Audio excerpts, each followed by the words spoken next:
What's up, YouTube land? Xeno Gaming here today for the 7th episode of my 2019 Formula 1 career mode here at the glamorous Monaco Grand Prix, and it's going to be an exciting race, I hope. So without further ado, let's get into it.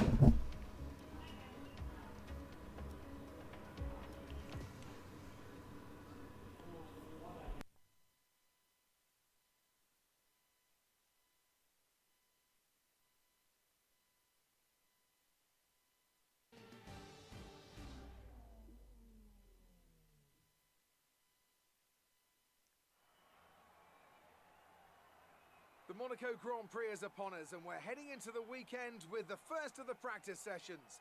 It's certainly not the easiest of tracks to navigate, so today is going to be incredibly valuable to the teams.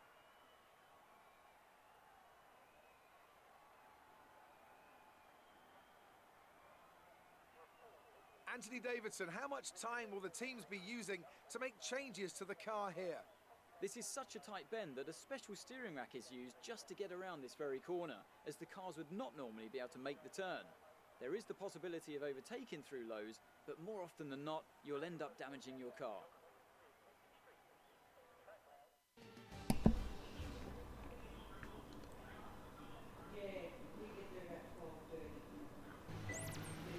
So welcome to the Monaco Grand Prix race weekend. Really difficult track is Monaco. Always tricky for any race car driver to get to grips with the circuit. Just some housekeeping for this video. The engine did fail in development, so that will only be on the car for the Canadian Grand Prix. The front wing, however, did come, which was probably the more important part for this weekend, so we do get that extra bit of front downforce, which is really good. Also, I've put the difficulty back to 105, as 101 I believe was probably too easy. I wouldn't say too easy, but compared to, I was outperforming the car and my teammate especially by about a half second. So I think 105 is a good difficulty spot for us. And anyway, moving on to Monaco now. As you see, we have a big moment through the chicane. It was really difficult to get to grips with the car around this track. As you can see, this is the qualifying program. You can see how much time I am losing on our first run here in qualifying. I think it was a confidence thing, just maybe braking that fraction a bit early, not taking the maximum speed through the corners. I did knock my front wing off a few times as well, so maybe that had to play with it. As you can see there, just bouncing off the wall as you do in Monaco. And the second lap was a cool down lap, and we went for it again on the third lap, but still just didn't have enough in it to trouble that delta time. So that was really frustrating for me. So I had to.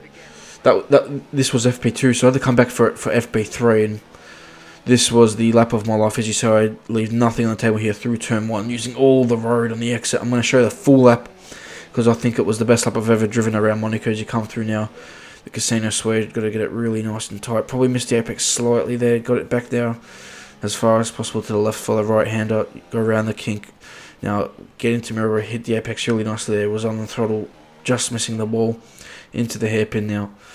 And this was actually faster than my best lap in qualifying, so go figure. Really doesn't matter, I guess, between Max and Rich. And so coming through the tunnel now, not much to do through here, but now as you come, brake as late as possible, and I didn't lock up. I just missed the barrier. Absolutely perfect. Coming through now to back, lovely, hit that apex using all the room. A little minimal steering lock through the swimming pool, through the chicane. Now this is the only mistake on the lap, just a little lock up, missed the apex. Probably cost me about 3/10 actually. So there was more in this lap time. And now coming across the line, didn't open the DRS. That probably cost me time to the line as well. And that was a 1 minute 12.2 in the Toro Rosso car. I felt like just the way I drove that lap, that was the best lap I ever achieved around Monaco, just in any F1 game previous. Despite what the time says, I've done quicker times there around, obviously in better cars, but just purely pound for pound, I think that was the best lap I've ever done around Monaco, 5th in practice. So that got me quite confident for qualifying that we'll be able to do something. So we'll throw it to David Croft now for the qualifying introduction. One of the most difficult circuits on the racing calendar. Welcome to Monaco for today's Formula 1 qualifying.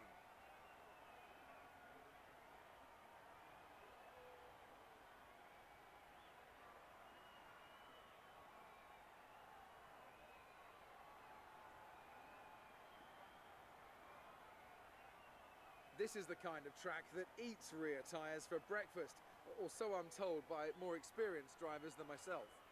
No matter how good a driver is at managing their throttle application to limit rear slip, they can't always overcome a car that's inherently bad at looking after its rear tyres. Here we have a lot of low-speed corner exits, which means a whole load of energy, heat and tyre wear.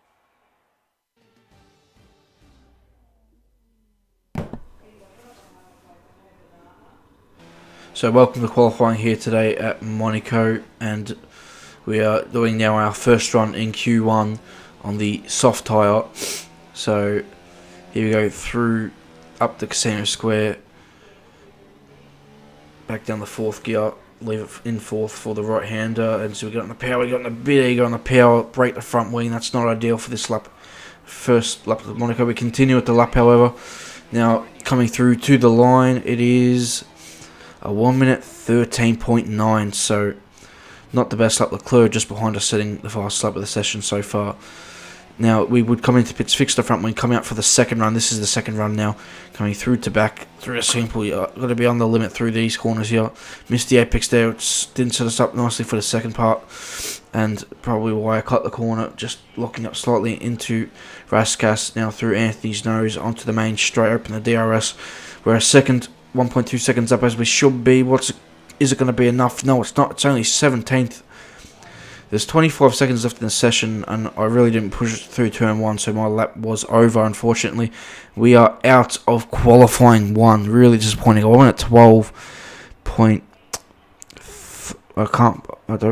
6, I believe I did. I'm at 12.6, which is really disappointing considering I did a 12.2 in practice 3, so yeah, our teammate Albon did a 12.1. He's through to Q2, so is Devon Butler. It's Norris, Stroll, Russell, and Kubica that is out.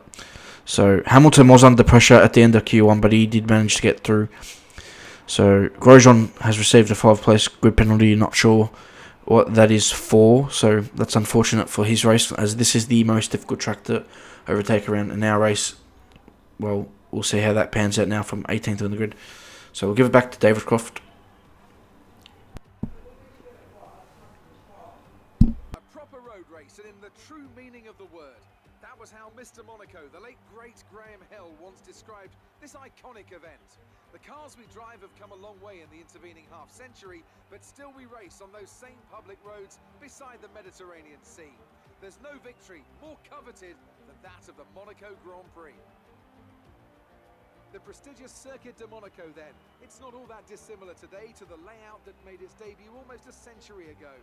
It's 2 miles and 19 corners through the streets of Monte Carlo, and although the average lap speed of around 93 miles per hour is the lowest of the season, the tiny margins for error make it the natural habitat of the safety car.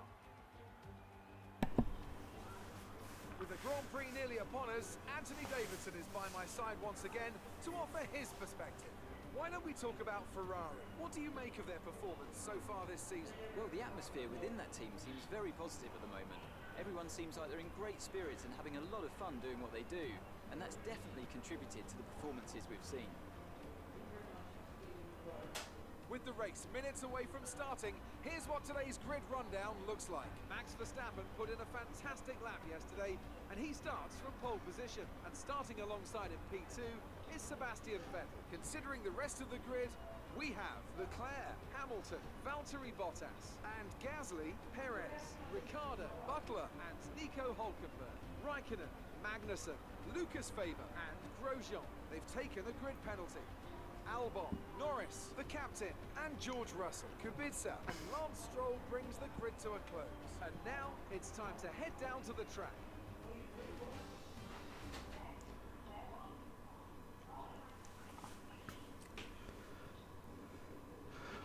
No heroics into Sandoval, please. We're in amongst the pack and just need to stay in one piece.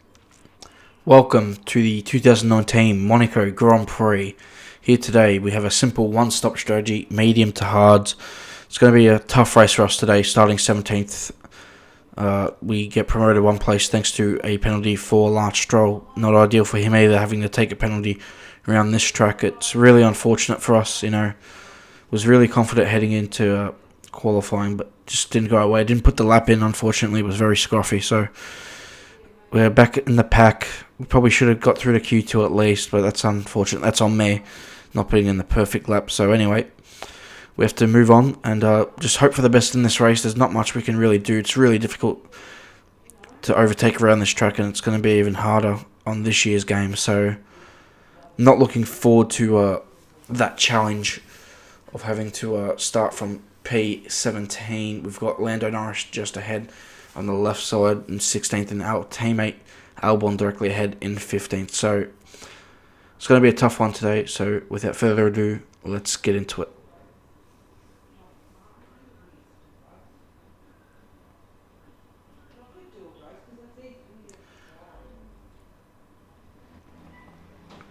So here we go for the formation lap now, just see what kind of start we can get. This is probably really crucial part for the race, as this is where we're most likely going to be making up most of our positions on the start, because it's been, for me, I find it difficult to overtake around this track in previous years, and it's harder to overtake the AI on this year's game. So I'm not sure how we're going to go with the overtaking part. Maybe I could have lowered the front wing a little bit, I don't know. I've left it on 11. I've run full maximum downforce for the circuit. I think that's just the best way to attack it, to be honest. So yeah. So here we go now for the start of the Monaco Grand Prix, the toughest race on the season by my estimation, just because of the pure difficulty of the track. Here we go now, as we wait for Stroll to pull in the rich boy. And it's 5 lights as we build up to the start of this Monaco Grand Prix. What can the Ferraris do from the front? What can we do from a 17th place? Let's go for the Monaco Grand Prix. Good start for Grosjean, but can he do anything with it? Into centre VOD. We go up the inside of Albon, but we back out of it. And then we've got Russell going around our outside. George Russell goes around the outside of us. That's a disaster start for us. Instead of attacking, we've lost a place into turn 1. So that's unfortunate, but we cannot let Russell stay ahead of us. We are going to be quicker in the Toro Rosso car. We have to do something about it now. So we go back into mirror red, down the inside of George Russell. Very aggressive here. He goes around the outside. We managed to hold the position. Now we're going to look around the outside of Norris here, but we have to back out of it. There's no room. Yellow flags fly, of course. Someone's probably lost debris. And actually, Verstappen has pulled away from his pole position. Brilliant pole position for the Dutchman today, as he strikes away in his Red Bull at the front. We are now settling into the race in P17, so not an ideal start because we didn't make up any ground. So yeah, we're just going to have to follow the pack for now and see what we can do. As we now move on to lap 3 of this Grand Prix, we are currently still sitting 17th. Just running our race, really, we're not really getting close to the back of Lando at the minute. Just kind of hitting our apexes, just trying to manage the Grand Prix for now. Verstappen still leads out in front. Red Bull really using their downforce advantage. We're starting to pull away from the Williamses a little bit, as you can see, but just really, yeah, not much we can do. We're all too close to each other. Everyone's got DRS, so can't make a move into turn 1 as we now come through to back. And oh no, that hasn't gone right. We're in the wall here. That's a disaster for us. Absolutely disaster. This weekend goes from bad to worse, and we'll see if we can manage this damage. We'll stay out for now and see what we can do as we miss the apex event final corner. So moving on to lap 5 now, and well, it hasn't gone any better. We've just lost a bunch of time to Norris in front. So finally bite the bullet there, and I paused the game because of TV glitch. But anyway, Russell goes around the outside of us, and we are in back to 18th now. And just, yeah, we're going to come in this lap for the hard tyre to hopefully just go to the end of the Grand Prix. That's the best thing I can really manage to do at this race. That's all we can do for the strategy, and just hope it comes back to us later in the Grand Prix. But yeah, not an ideal start here to our Monaco Grand Prix, unfortunately. So now into the pits for our first pit stop. Yeah, not a planned one. We need to go to at least lap 20, but we haven't been able to do that. We're going to put on the hard tyre and just, yeah, we know it can last the distance, so see if we can get points that way. But now we're going to move on to lap 19. We haven't caught anybody.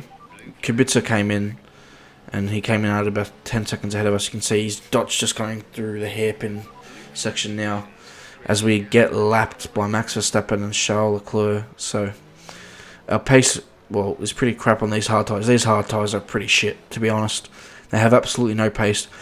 I could not beat my fastest lap that I set on the medium tyres behind Lando Norris from lap 2.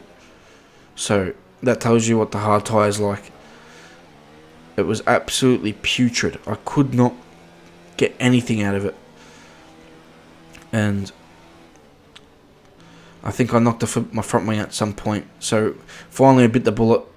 I came in on lap 25. We only had small front wing damage. It wasn't affecting my pace at all, but we've changed it anyway. Put on the soft tyre, and I thought, let's just go and put in the fastest lap of the race. There's nothing else. We can't score points. We're about 20 seconds behind the Williams cars of Kubica, so nothing better to do. We're coming out the pits behind Butler and Hulkenberg, who have lapped us, so that's how far behind we are. Coming to the end of lap 27 and start of lap 28, we are in the midst of setting our fast up the race. We've caught up to behind Butler and Hulkenberg, and here we go. We put in the fastest up of the race at 13.4 for now. Unfortunately, Vettel would beat that time later on. But there just wasn't much to do. We're going to just take you to the end of the race now, and Max Verstappen would win his first Grand Prix of the season, his first win ever at Monaco, and we would come home, well, in last place, two laps down actually, because I made another pit stop after I broke the front wing again, so that wasn't ideal. Just a horrible weekend at Monaco.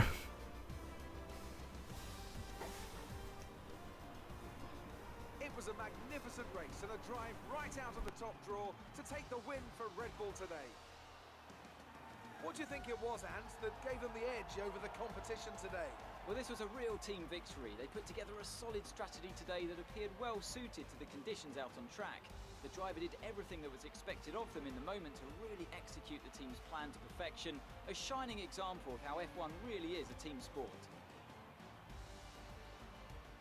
Red Bull put up an outstanding fight for the front position today, and it's great to see it paid off for them. They do so much for the sport that you can't help but be delighted by today's race win.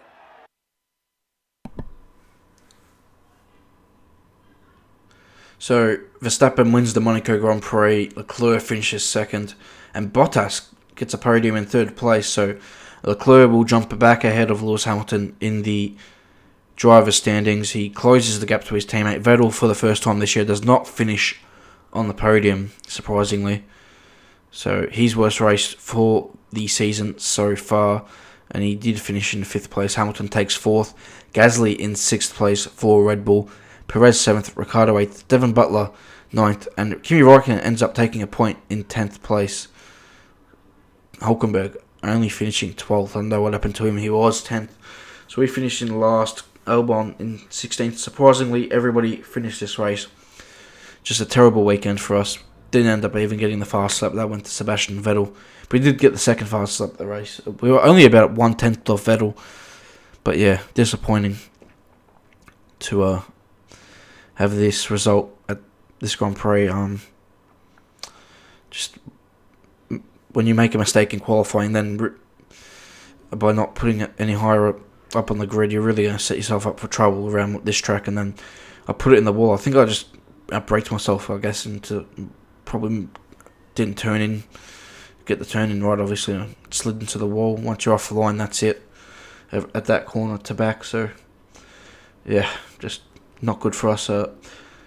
Drawing the rivalry with Lucas Weber, we're quite comfortably beating Albon. Should win that rivalry at the next race in Montreal. So yeah, just really bad weekend for me. Commiserations on that result. It's been a tough weekend. So Looks like Lucas also has an upcoming historical event in his calendar.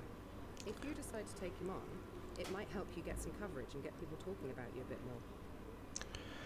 just some quick thoughts. I will change the turbo unit, I believe, on the car. Was a bit worn out, but we do redevelop the engine part that failed for Monaco, so we will get that for Montreal, which is good news for that that track, as it is quite a power track. So really need to push the engine development for this car. Durability wise, we don't have enough racehorse points, as we have bad morale for whatever reason for durability at the minute, so the price is actually higher. I don't think we would have had enough anyway, so that's unfortunate. Can't develop that for the next race. I'd like to just get one on every single component, then I probably won't focus on durability at all for the rest of the season. I'll just focus on engine and aero department, so, and chassis as well, of course. But yeah, looking at the performance graph, we should just about jump McLaren when we get that new engine, unless they make an upgrade for Montreal. Ferrari currently are still the fastest car in Formula 1 at the current time, so yeah, that's interesting to note. As you can see, we've got some worn parts on the car. We're already on the second ICE, so that's fine, but the MGU-H is quite worn out, so we're going to switch that out, I believe. And then also the turbocharger, which is quite worn, so we're going to switch that out as well for the next race in Montreal. So anyway, I hope you guys enjoyed today's episode. Please leave a like, would mean a lot to me. Leave your comments and feedback down in the comment section below, and also subscribe. So I'll see you guys next time for the Canadian Grand Prix at Montreal at the Circuit de Gilles Villeneuve. See ya.